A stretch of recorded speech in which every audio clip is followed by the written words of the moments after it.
The new U92 and Renda Digital TV are pleased once again to bring you another season of IUP Hawk Talk, featuring the voice of the IUP Crimson Hawks, Jack Benedict, along with IUP head coach Paul Tortorella, each week from the Indiana Elks Lodge.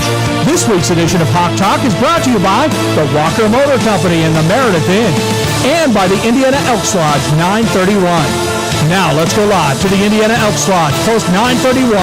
Here's Jack Benedict. And welcome, everybody. Welcome aboard to Hawk Talk, coming to you live from the Elks Lodge here in Indiana. Jack Benedict here with Coach Paul Tortorella.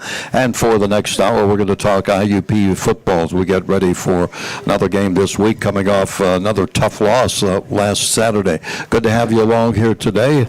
And I want to thank some of the fans who also furnished some of the questions for the coach today. So here we go. And California last week, disappointing overtime. 16-13, Cal won it, and of course it was one of those days that certain things, weird things come about and happen. And Coach, I don't know, you said you've been coaching for 40 years or whatever it is, and we see a blocked field goal and the ensuing first down that occurs for Cal when they get the ball. And have you ever seen that play? Well, it actually happened when we were down at Shepherd, and Ethan Cooper advanced it for a touchdown. I don't know if you remember in the playoffs back in the day. Yeah. And I remember when it happened, I said, matter of fact, Kurt was the head coach. I said to him on the sideline, we got the call there, that should have never happened.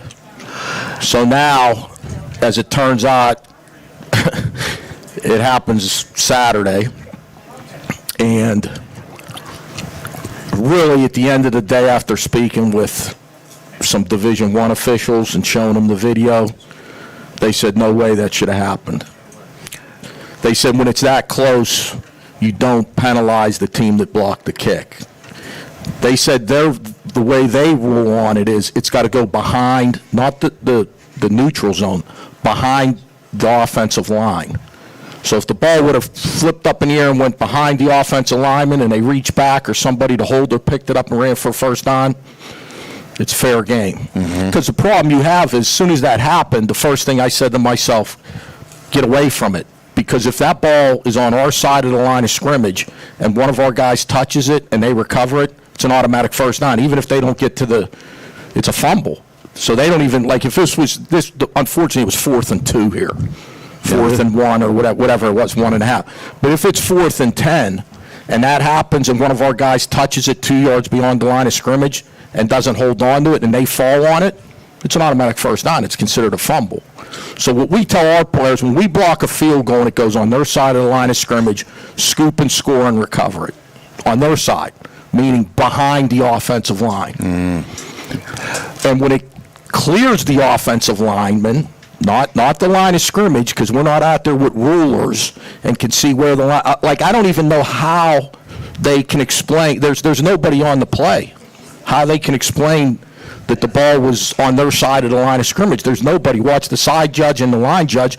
They're going towards the goal line for I don't know what reason. They're not standing right there on the end. You can see it. You'll see it. Watch. Yeah, we're watching the video here for those of you. Look, stop. See the guy, the referee on our side, he leaves the line of scrimmage. So he has no idea where the ball went. Watch the guy down here. He leaves the line of scrimmage. He has no idea where the ball went. So according to the Division I officials, they said it's cut and dry. If it's even close, you don't penalize the team that blocked the field goal. That's the first thing. The second thing they said was everybody talks about the neutral zone. But the unwritten rule is it's really not the neutral zone. It's either behind the offensive lineman, okay, then that's behind. And if it's in front of the offensive lineman, then it's past the line of scrimmage, no matter where the line of scrimmage is, the neutral zone. So the ball landed in front of their offensive lineman. And our guys, Jaheim Howard might even been able to get it out of midair, but he made the Peter call to get away from it. Because if he goes to catch it and he doesn't catch it and they recover it, it's an automatic first down. Automatic first. Even if it doesn't reach the first down marker. So it could have been 4th and 10. If the ball goes a yard in front of the line of scrimmage and we touch it and don't secure the ball, they get an automatic first down because it's considered a fumble. So the way we coach it is, if we block the field goal and it's behind their offensive line, you got to secure the ball, scoop and score, fall on it, game over. If the ball lands in front of the offensive lineman, like it did, and it bounced back, it had so much English on it. The crazy thing is the kick wasn't even going to be good. It was a bad snap. It was a low hook. It wasn't even going to be good if you see where the ball gets blocked. It was going to be wide left. It was a snap hook. Look how low the ball is. We didn't even think, we thought it hit somebody's helmet, but it hit one of our guys, and the ball just went straight up in the air. Yeah, the thing was, too, when it bounced and came back like a golf shot. Yeah, the big lineman was right there. It couldn't have taken a more perfect bounce into his... Well, he didn't even realize it. All of a sudden he had it, and then they started pushing him. Yeah. And, it's... I mean, really, if they really wanted to make the rule to not penalize the team that blocks the kick, they should say nobody except the wings or the holder or kicker can advance the blocked field goal. Not anybody on the front line. Mm-hmm. But again, like I said, the officials in Division I, who I sent the clip to, said that is really the areas it's too close to call. You don't penalize the team that blocked the kick. You gave a first down to the team that got their field goal blocked, and there's no guarantee that the ball was not in front of the line of scrimmage. The ball did hit. And the one thing you can see on the video, when the ball does come down, it hits on our side of the line of scrimmage. And that's why you'll watch our guys making a call to get away from it. Yes, because they start to run toward the sidelines. Well, like Jaheim Howard right there, he may have been able to catch. Look at Chuck Ingram. Mm-hmm. They're getting away from it. And the reasoning being, if we don't catch it and they get it, it's an automatic first down for them. Yeah. So, I mean... Then, of course, in the scrum, because some of our guys in the excitement are yeah, I mean, I'm not going to... like everybody's like, why were they celebrating? Well, I'd be celebrating, too, if we just blocked the game-winning field goal to win the game. Yeah, that's a natural thing. Come on. No, that's just a natural thing. Then the fortunate thing is we got outnumbered as far as people in there, but that's a crazy.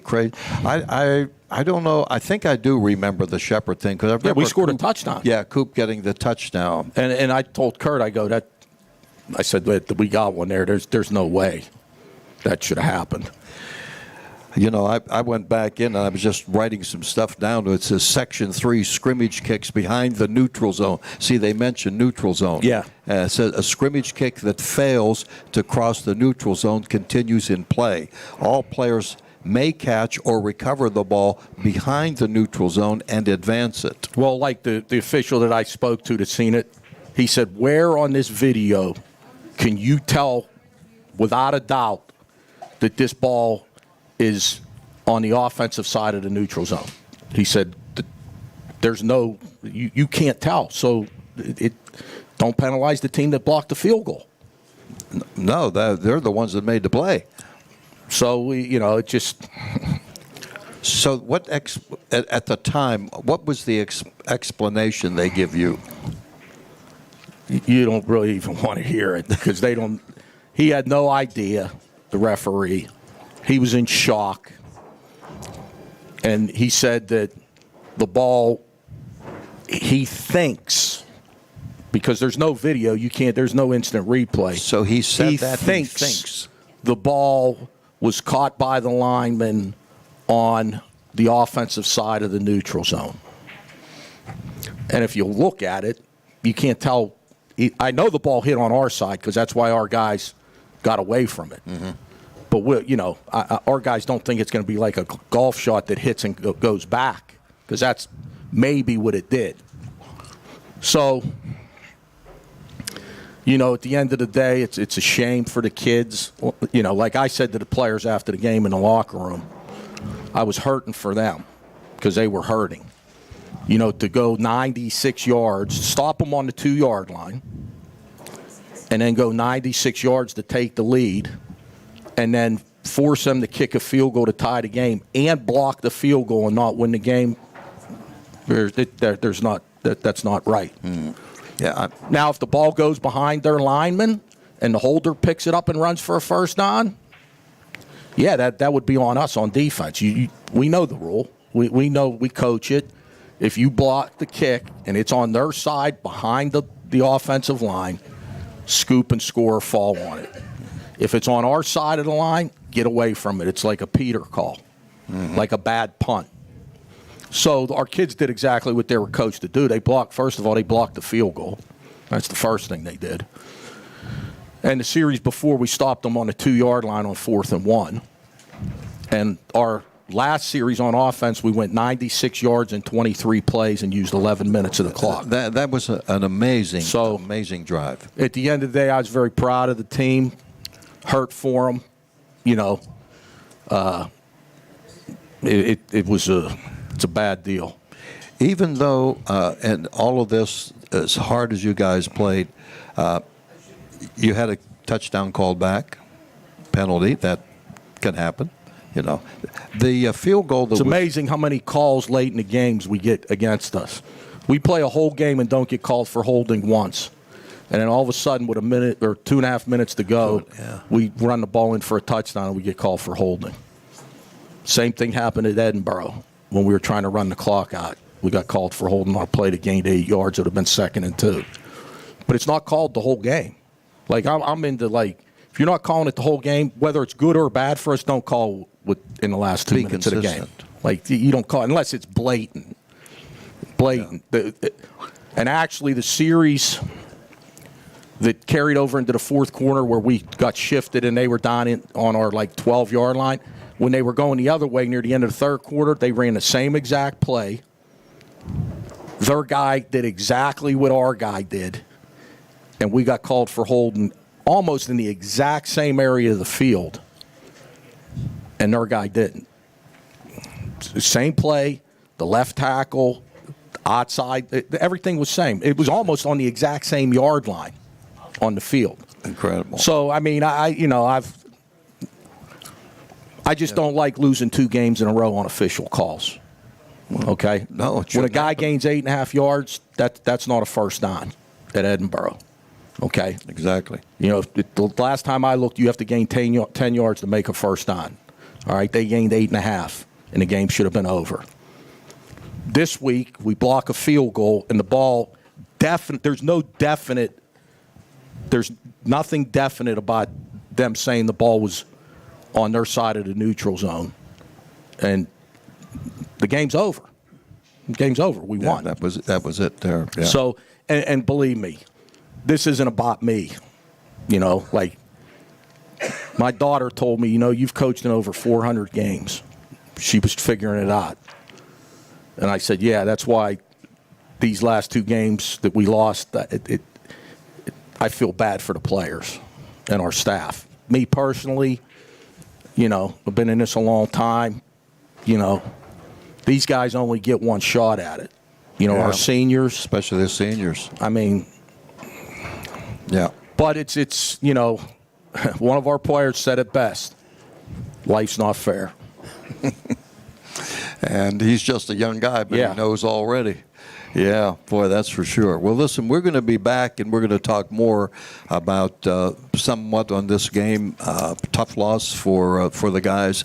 And, of course, we have more to talk about. 2 games remaining. We'll be going to Gannon this coming Saturday. Stay with us. We're on Hawk Talk. We're coming to you live from the Elks Lodge here in Indiana on Renda Digital TV and U92.5 FM. Since 1936, Walker Motor Company in downtown Katanning has served Western Pennsylvania with its no-pressure, no-hassle environment, bringing the kind of family-owned and oriented dealer experience that everyone wants when it comes time to purchase a new or used vehicle. Whether you are looking for a new GMC, pre-owned vehicle, service, or collision repair, come on over to Walker Motors and see why they've been voted #1 for 6 straight years. Visit them at walker-motor.com. Looking for food, fun, and entertainment with a purpose? The Elks Lodge 931 in Indiana is more than a place. It's community. Become an Elk. Enjoy food, fun, bowling, music, events, and a banquet hall. Distinctly American, Elks are rooted in brotherly love, charity, fidelity, and justice. annually giving tens of thousands to local charities. We give back not at the Elks, as an Elk. See them at 475 South 13th Street and on Facebook today. Elks Lodge 931, where community and compassion meet.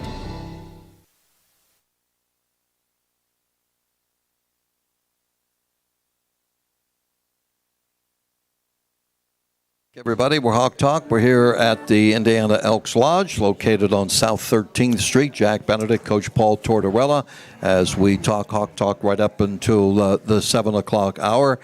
I wanted to bring a couple of things that occurred during the course of the game. They called targeting on IUP, and we didn't find out until halftime that it had been overturned. And so they took it away. Now, they didn't do it at the spot or the precise time. Is that, or when did they? No, it's just like when Chuck Ingram got called up at Edinburgh. Yes. At halftime, they check it to see if they get it right on the targeting. Against Edinburgh, you didn't have to wait to halftime to check it because they had instant replay. So, like a lot of our players, they're in the know. They're telling me challenge the field goal play. Challenge the field goal play, because there will be no evidence, there will be no video that'll tell you definitely that they were able to do what they did. But we're the only ones that have instant replay, East Stroudsburg and Edinburgh. So you're in a league, and I even talked to Gary Dunn before the game, and he was adamant about it, saying, how in the world are we in a league that only 3 teams have instant replay? How fair is that? Like, teams that don't have instant replay, they don't even know like Gary doesn't even know the rules because they don't have it. I don't know if any of us do. Well, I do because we have it at home, so I got to know. Yeah. Okay. In Edinburgh, they know because they have it at home, and the guy at East Stroudsburg probably knows because he has it at with their home games. All the other coaches, they have no idea how it works. But you can't do it 2 minutes or less. Is that right or not? No, you can. You can? Yeah, you can. Okay. You just have to have a timeout. You can't challenge unless you have a timeout. Okay. Because sometimes people there's so many. That's an NFL rule. NFL, and right. you get caught up in NFL, NCAA. But I mean, it's just how does that make sense? 3 stadiums out of 16 have it. It doesn't make sense. Were the coaches and the teams, did everybody vote on it, or did they just say, here's what we have and here's what we're going to do? Yeah, I guess if whoever can do it, and if you can't, you can't. And at Edinburgh, there's 2 views. And the official told me the one's so grainy you can't see anything, and the other one's so far away that it's hard. Like, because our guy got hit for targeting, he came in, they looked at it, he came back, he walked over to me, and he said, the only view I got's really too far away to overturn it. So, was the field goal that was missed by Nick and Tracy? It was very difficult to tell from the press box. I think he thought it was good. Was it even close to being? No, it wasn't. He missed it. Was it a wind situation? Well, the wind was blowing that way. Yeah. And when he hooked it to begin with, and unfortunately that's the way the wind was blowing. So, like when you hook a golf shot and the wind's blowing that way, it goes far left. This one had. You're out of luck. Yeah. Had no chance. You alluded to the great drive, the 96-yard drive, 17 plays, 11 minutes. Want me to tell you something about that drive that's crazy? I was just going to ask you, tell me about that. There was no third or fourth down plays. 0. Wow. We didn't have a third or fourth down play on the whole drive. That's amazing. Had a lot of penalties. We had offsetting pass interference calls. Yeah. Now, here's how that one went. Yeah, their guy in the corner on their sideline was calling offensive pass interference. So our wideout's getting interfered with. So to have a chance to catch the ball, he's got to do something to the defender to try to get him off him. So they called offense. The guy in the corner called offensive pass interference on our guy. The back judge throws the flag, and there's no doubt it comes in late. He's backing his guy up. But there's only one problem. He's calling defensive pass interference because that's what he thinks it is. So that's how it became offsetting. Yeah, that's another thing that you don't see. How about let's look at some positives. What players graded really well for you, offensive and defensively. I mean, there weren't a lot of numbers, but it was a defensive. It was a defensive game, defensive struggle. Both offenses struggled. I mean, the score is 7-3 going into the fourth quarter. For us on defense, Fazell played a really good game. Let's just say this. On defense, our defensive line played a great game. We had 4 sacks. It wasn't because we blitzed, but we didn't sack them because we were blitzing. We got all our sacks on 4-man rushes. We got 2 late on that last drive. So on defense, our defensive line played very well. Offensively, J.D. Younger again on that last drive was unbelievable. Played very well. So, there was a lot of, really solid, great effort, want-to performances by guys. And they were devastated when they were in the locker room after the game. I could imagine, yeah. One of the fans here said to pass along to you, again, for the most part, we played tremendous defense against a great offense. When you consider they had averaged over 400 yards a game and never even got to 300. Once again, we didn't stop them at the end of regulation play. Is it scheme or bad execution? Well, last time I looked, we did stop them when we blocked the field goal. Yeah, I'd say so. Is that what happened, just like at Edinburgh? We stopped them and they didn't make the first down? They didn't make the first down. Okay. There you go. So then when we do the scheme and we blitz and they get beat for a touchdown over the top, then they're going to want to know why you blitzed. So at the end of the day, in the last 2 games that we lost, we stopped them at Edinburgh, and they were stopped a yard and a half short. They were a yard and a half short on 4th down. The game's over. And we stopped them on Saturday and made them kick a field goal, and we blocked it. So whoever's asking that question, what do they want us to do? I don't know if they saw the game. Who knows? You mentioned about J.D., who started out on defense, I guess, this year, didn't he? Yeah, he wasn't even on offense. Yeah, this was the first game we've played in the last 4 weeks where we actually had more than one running back. Adam Hauser played a little bit. You saw the difference, too, how fresh he was. Yeah. He got the ball 4 times and gained 29 yards. He looked totally different. JD's got a lot of mileage on those tires. He's been our only true running back all year. And we actually finally had a second running back that we could play with on Saturday. And, he gave us a nice spark. He had 4 carries for 29 yards. Yeah, we can see his average per He had 2 really nice runs on the last drive, actually, Adam. So is he? Can he give you more minutes? Yeah, I think he'll give us more this week. Okay, Adam, sure. Yeah, because he did look, as you say, it's like different. Yeah, I mean, if you don't play for 6 weeks and you don't practice a whole lot, you at least have fresh legs. Yeah, exactly. Was there anything that Cal did that was a surprise to you? Nothing. They're pretty basic. They did absolutely nothing different. I think they actually thought it was going to be easy, the way they played the game and the way they didn't put anything different in. They did exactly what they showed on film. They whipped Slippery Rock pretty good. We technically lost to Edinburgh. I think they looked at that and said, this one's going to be easy, and they were in for a rude awakening. Because if you watch the film, we physically dominated them. It doesn't show in the score and the yards, but if you want to look at physical football on the last drive, we were running the ball, and they knew we were running the ball, and they couldn't stop us. Whenever they were in punt formation that one time and they tried to pass. Sure. Well, that was a 4th down play. Right. Yeah, because they were in punt formation. Right.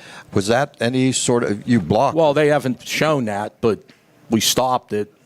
So that's like a turnover. The problem was there were 4 sudden changes in the game, okay? We had 2 turnovers, and our defense was tremendous. They stopped them 3 and out both times. Cars fumbled on our 40. We stopped them 3 and out. Then we threw an interception on the first play of the second half. They had it on our 30-yard line. We stopped them 3 and out, and they actually lost yards. So we were 2 for 2 in sudden change defense, put us in a really bad position defensively. Offensively, we had 2 scenarios. We started on our minus 46 after we stopped the fake punt. and we didn't get anything out of it. And then after they muffed the punt return, we got on to plus 30. We got it down to the 14. We had a penalty. We threw a fade ball. Ridley went up for it. It went through his hands. So we had to kick a field goal. So we only got 3 points out of our 2 sudden changes. If we score a touchdown there, it's tied in the momentum. In these close games, momentum is huge in these close. If it's a 2-touchdown, 3-touchdown game, momentum's really, it doesn't really make that big of a difference. But you get in these one-score games, momentum shift. Like that game, it was like a roller coaster with the momentum. So if you had it, you had to try to keep it. And if you had the opportunity, like when we recovered a fumble on their 30-yard line, we got to go in and score a touchdown. And then because now what happens? They stop us and force a field goal. They get the momentum now. It's just like here's what happened at the end of the game. We stopped them on 4th and 1 on our 2-yard line. We had the momentum, and our offense went 96 yards. So that's what you look at when you're talking about all the phases meshing together, complementary football. If you don't play that, like in those sudden change situations, that's when the momentum shifts. It was like up and down the whole game, the momentum. They got the momentum when they hit the deep pass. Okay? Now we got a chance to get the momentum back at the end of the half, and we missed the field goal. We'd have been in there going in there 7-3 if we kicked the field goal. Now we would have had the momentum. And you were getting the ball. And we were getting the ball. In the third quarter. So, that's the momentum swings in close one-score games are huge. And at the end of the day, you got to when you get a chance to shift the momentum, you got to do it. Yeah, absolutely. That big play that 63 yards when it was to Willis early in the game. Did you make some adjustments because they didn't make any other big plays later on? No, I mean that was the only pass play. If you'd have told me they'd only have one pass play over 17 yards, I'd say that's pretty good. Now I'm not saying I'm going to give up a 63-yard touch. One of our goals was don't give up a deep ball over the top because they get them every game. They get one or two every game. So we didn't get that. But that's the only pass they completed over 17 yards. He didn't have a whole lot of time. Our pass rush was really good. It was just unfortunate we had a chance for an interception and we dropped it. But we did get we got a lot of pressure up front, and we covered them pretty good. We had them covered. There wasn't a whole lot of guys running wide open. They hit the deep ball that. So defensively, they did get a couple runs, but they ran the ball a lot. I mean, I don't know. They had to rush the ball at least 35 times. And the quarterback ran the ball a good bit, too, for them. I think they were kind of taking a page out of Seton Hill's book, maybe not try to throw it as much and just run the ball and win with their defense, kind of like what Seton Hill did. So we did give up some yards rushing, but they ran it a lot. So, we gave up a 16-yard run and a 12-yard run. And other than that, we didn't give up any more explosive plays. The 63-yard touchdown, actually, that hurt. That's the score that carries on through 3.5 for all the way up until the middle of the third quarter when we kicked the field goal. Yeah, exactly right. That was the only one that was on the board there. You got to be happy with some of your young guys on the defensive line. You're rotating some people, and that was a big question mark, I think, coming into the season, wasn't it? Yeah, and then probably one of our best defensive linemen's out for the season, Akungu. He's going to medical redshirt. But, yeah, Fazell, Vaughn, and Goodwin, and Mayo at defensive end. They all played well. Inside, we played 3 guys, and all 3 of them, Danielson, Terrell Williams, and Jeffries. Battled, strained, whatever you want to call it. They played very well. We hurt their pass protection. We beat them in a couple one-on-ones. The play that killed us on that last drive is we have him sacked, and he gets kind of out of it, and he just throws the ball up before he goes down, because it would have made it 3rd and 16, and their running back, he just threw it in kind of his vicinity blindly. He caught it, and it got him to like a 3rd and 5. If we would have got the sack, if we'd have got him down without him throwing it, we would have had him 3rd and 16, and that was around the 40-yard line. So they weren't even in field goal range yet. Yeah. All right, we're going to be back with the second half of our talk with Coach Paul Tortorella and Hawk Talk. We're glad to have you along here. And you're listening on Renda Digital TV and on the radio side, U92.5 FM. We'll be right back after this timeout. Located along the beautiful Allegheny River in downtown Katanning, the Meredith Inn provides an atmosphere of casual, upscale dining. If you're looking for the perfect venue for your next event, look no further than the Meredith Inn. Family gatherings, wedding rehearsal, business meeting, or just a night out. It's perfect for all occasions, and their menu has something for everyone, leaving all full and satisfied. For more information, visit them at themeredithinn.com or call 724-793-7364. Looking for food, fun, and entertainment with a purpose? The Elks Lodge 931 in Indiana is more than a place. It's community. Become an Elk. Enjoy food, fun, bowling, music, events, and a banquet hall. Distinctly American, Elks are rooted in brotherly love, charity, fidelity, and justice. Annually giving tens of thousands to local charities. We give back not at the Elks, as an Elk. See them at 475 South 13th Street and on Facebook today. Elks Lodge 931, where community and compassion meet.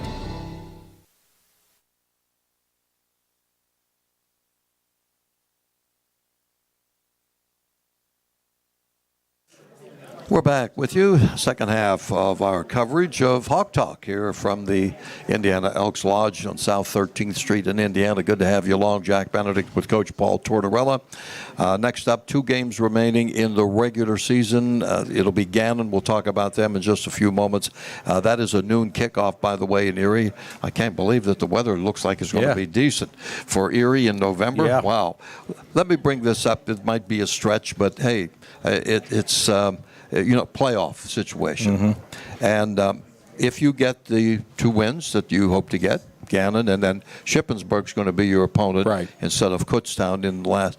With a 7-3 record, is there a chance you think that you can get in?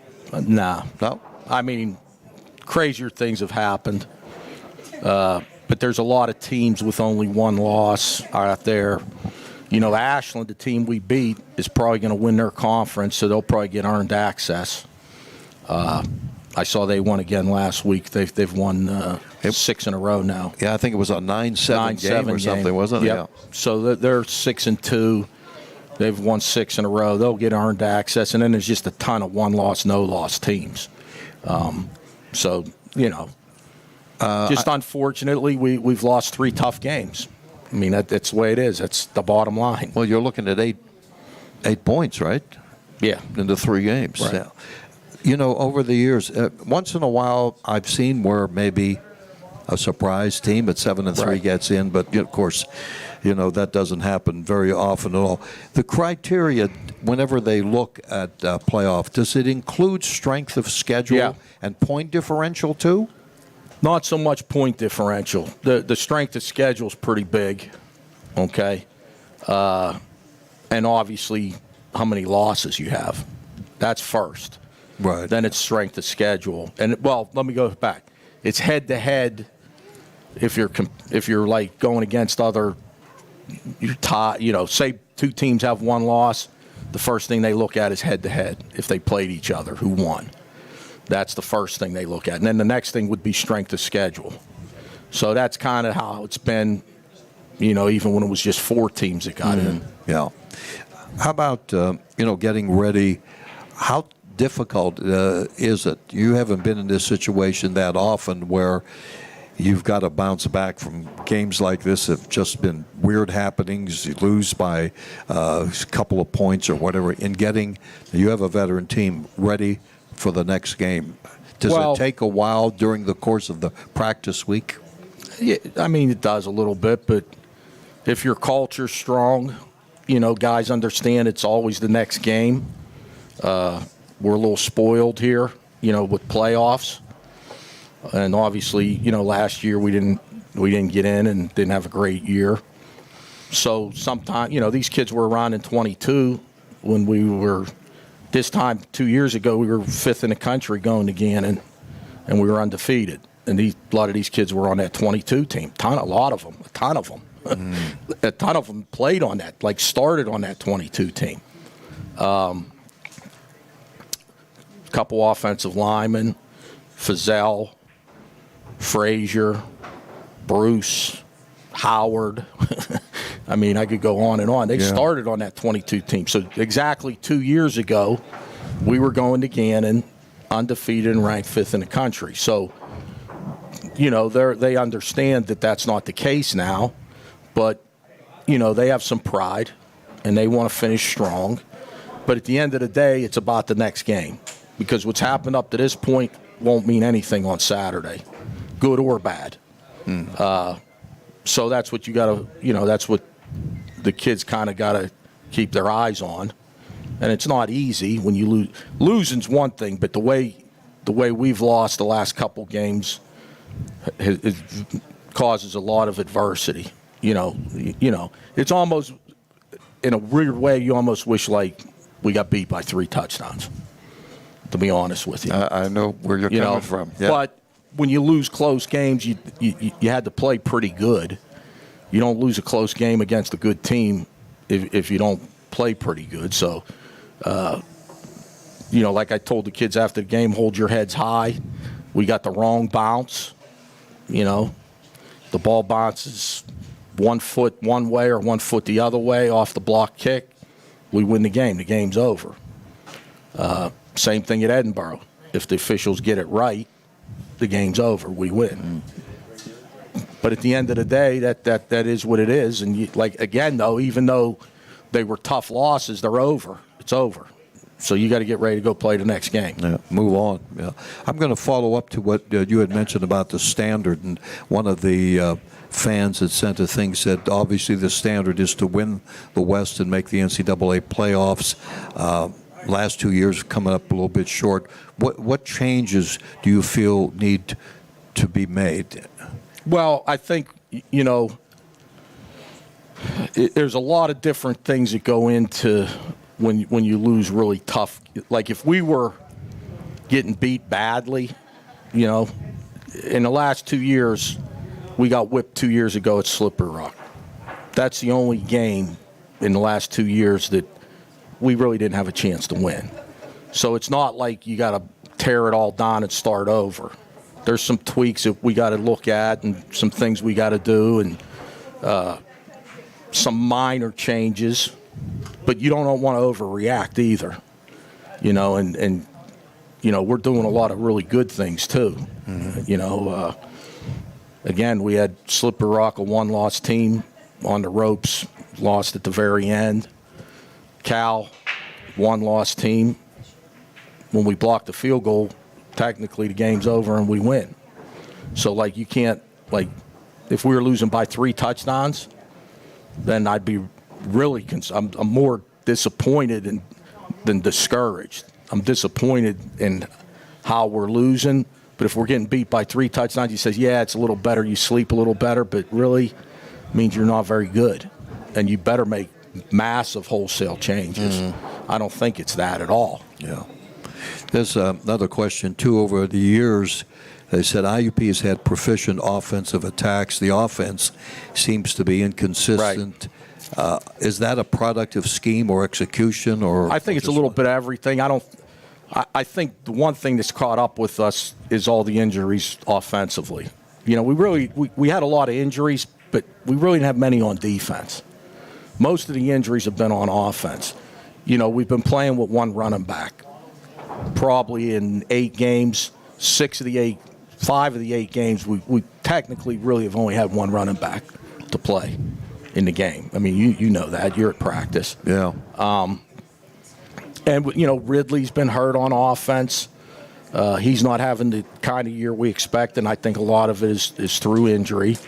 You know, Koval, the right tackle's out for the season. You know, but Nelson has gone in there and done a really good job. He probably played the best game of any of our offensive linemen on Saturday. Is that right? That's the Indiana product, right. Matthew Nelson, yeah. So, you know, next man up has been but when you have guys in and out and a lot of injuries on one side of the ball, it's hard to get any rhythm. And we just haven't been good enough, you know, to be honest with you. You know, and then there's games, I'll say this, we haven't been consistent enough. You know, at Slippery Rock for a quarter and a half, we played terrible on offense. We still ended up scoring 32 points. So last week against Seton Hill, we played terrible for 2 weeks ago against Seton Hill. We played terrible in the first half. We scored 20 points in the second half. Mm-hmm. This week against Edinburgh, we didn't play very good for 3 quarters. We have a 96-yard, 23-play drive.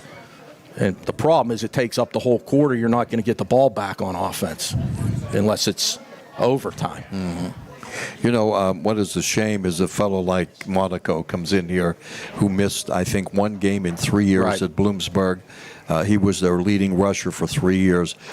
Expectations for him, and the poor guy hasn't been able to get on the field much. Yeah.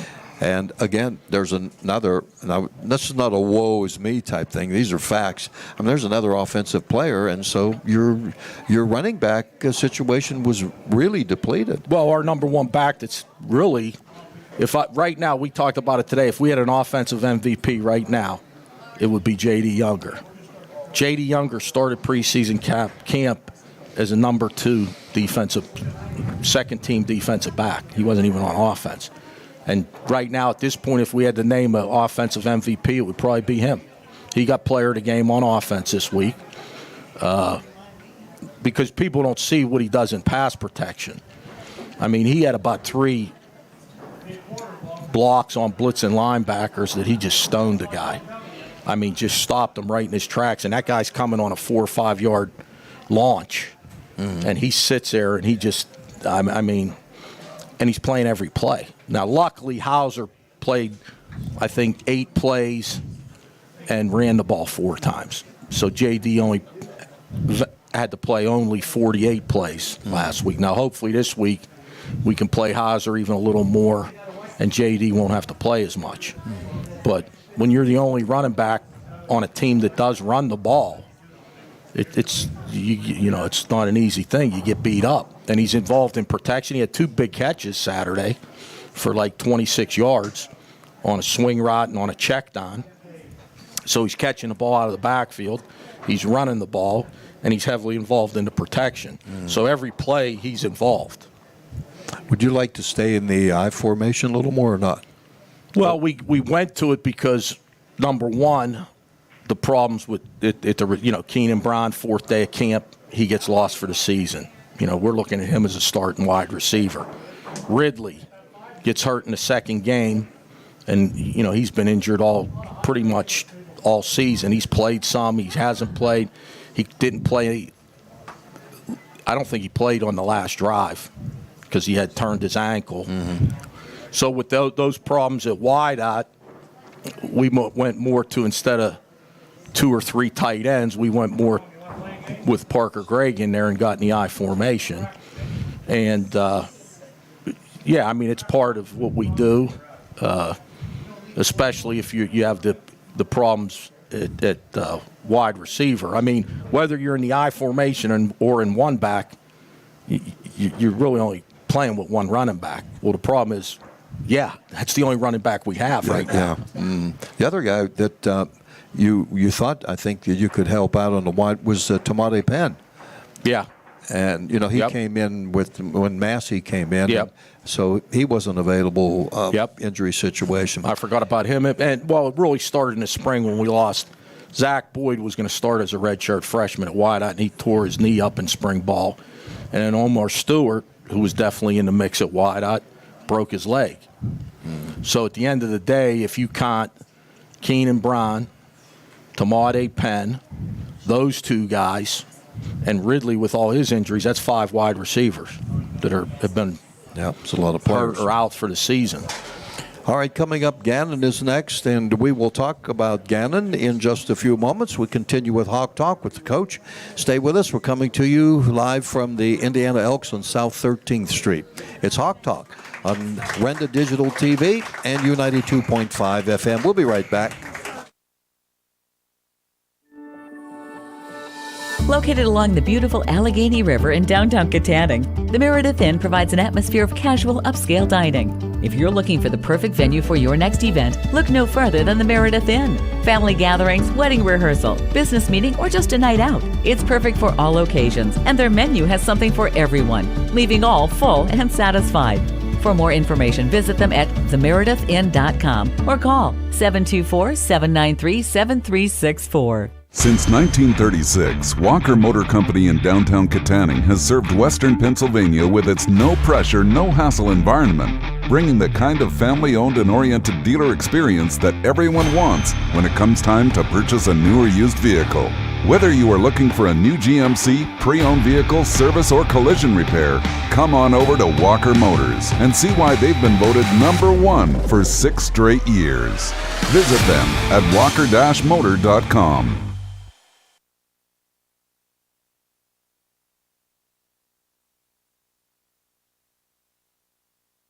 We're back with you, and we're in the fourth quarter here with about 15 minutes to go for Hawk Talk at the Indiana Elks Lodge. The crowd came in here right around game time, so it's worked out really well. A question here from one of the audience wanted to know about our turf.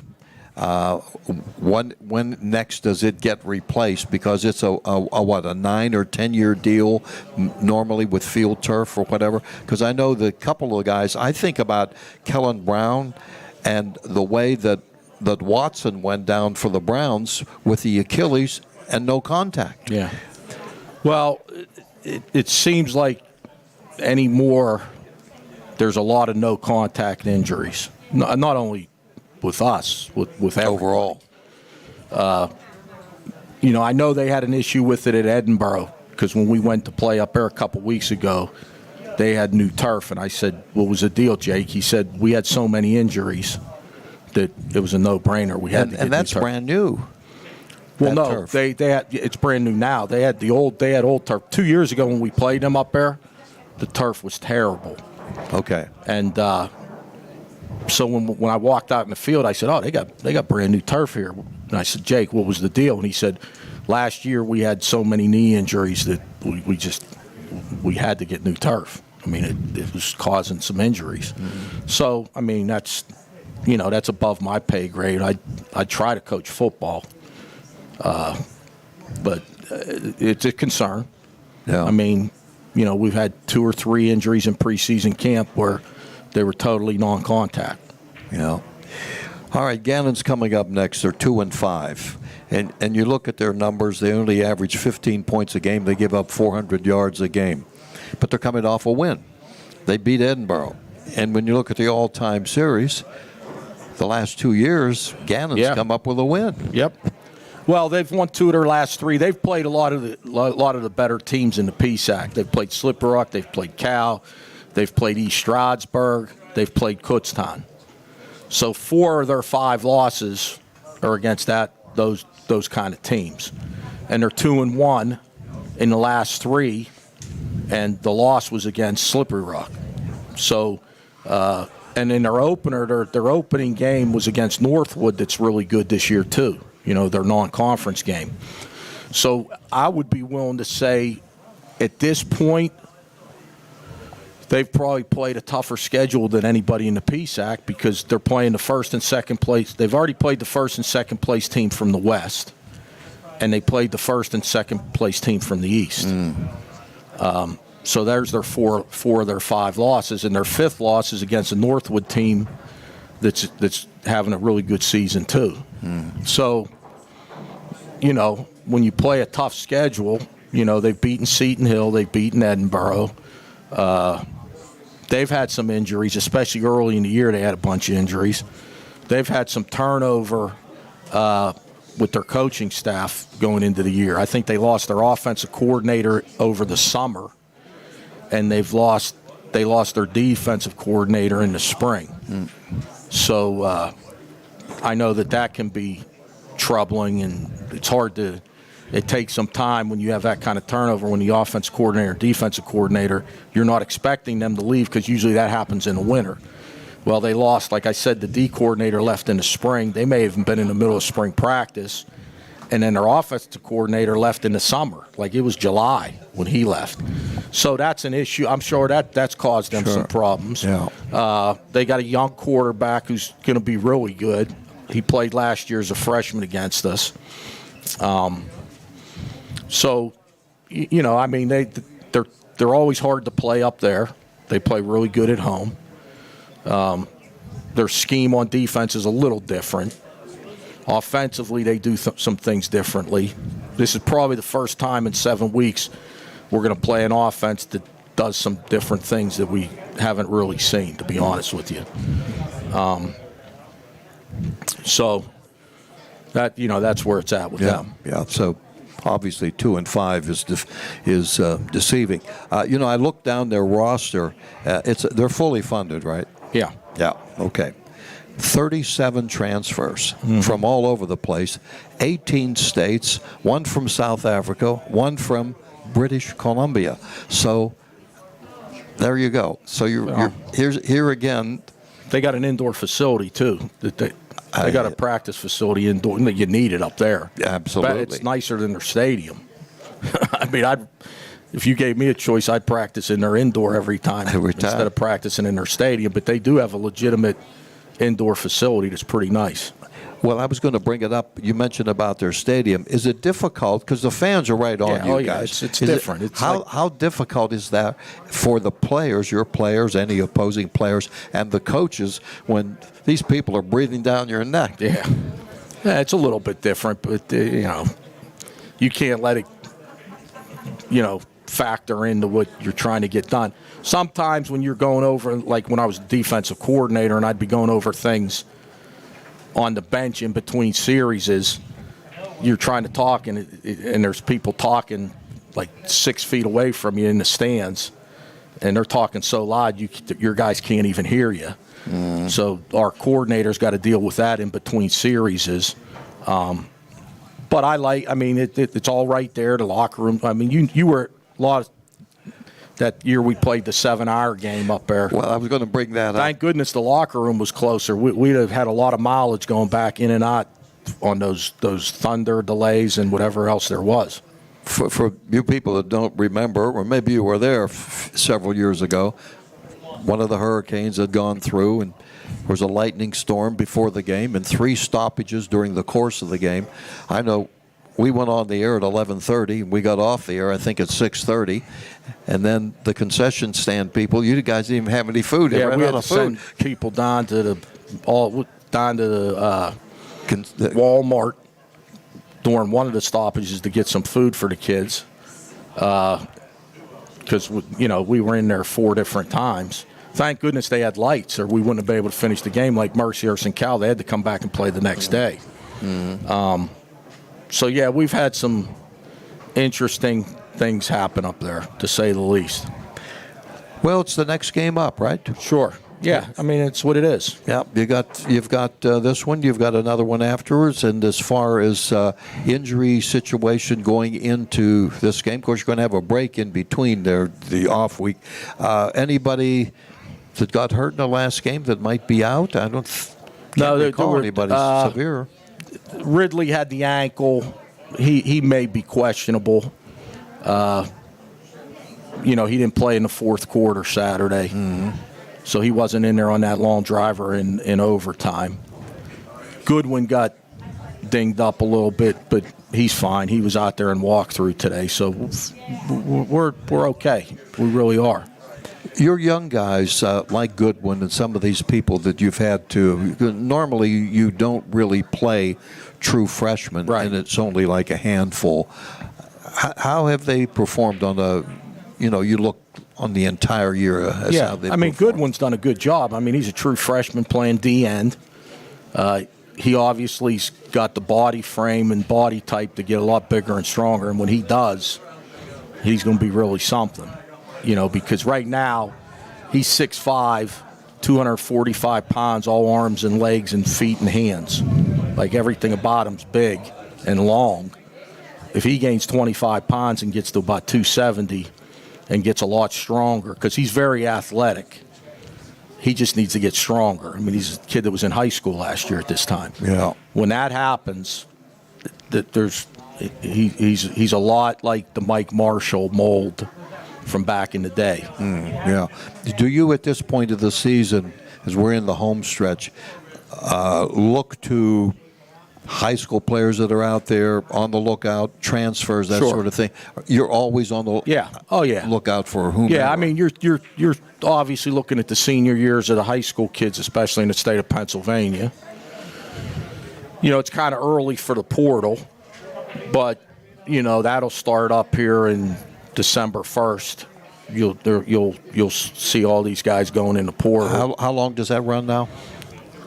I think till the end of January. It's changed so much, but it's a pretty long period here in the winter. Now they still have the two. They have one in the spring too. Okay, because I know there was some talk about maybe just doing it once. Yeah, they're coming up with every year something's different about it.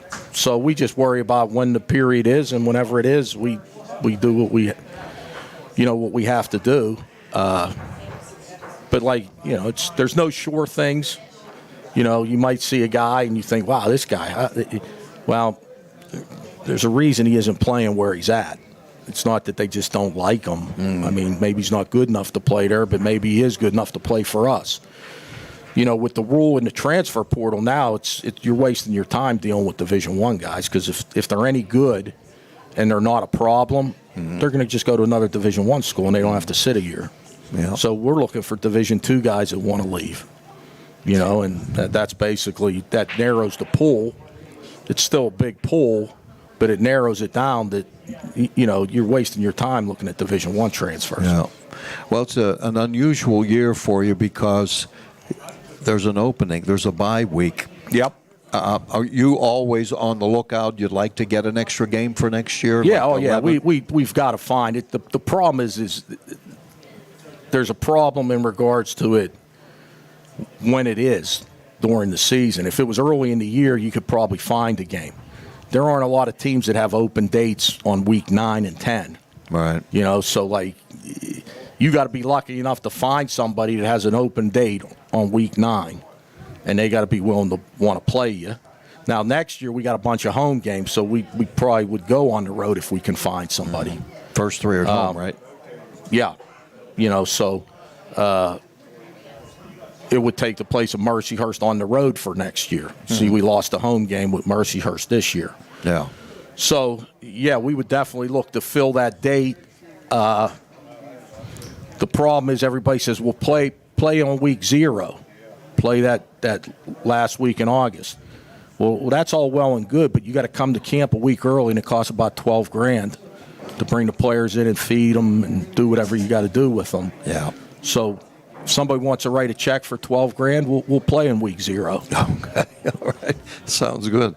Coach, thanks a lot. Appreciate it. Next week, folks, we're going to have a special for you.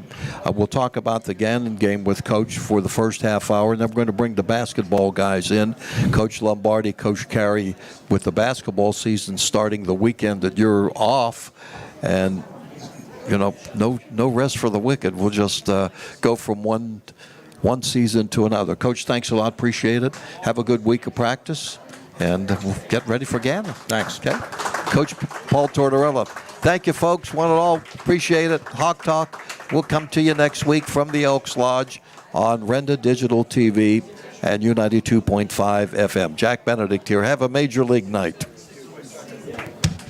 The following has been a special sports presentation of Renda Media. You've been listening to another edition of Hawk Talk on the new U92 and Renda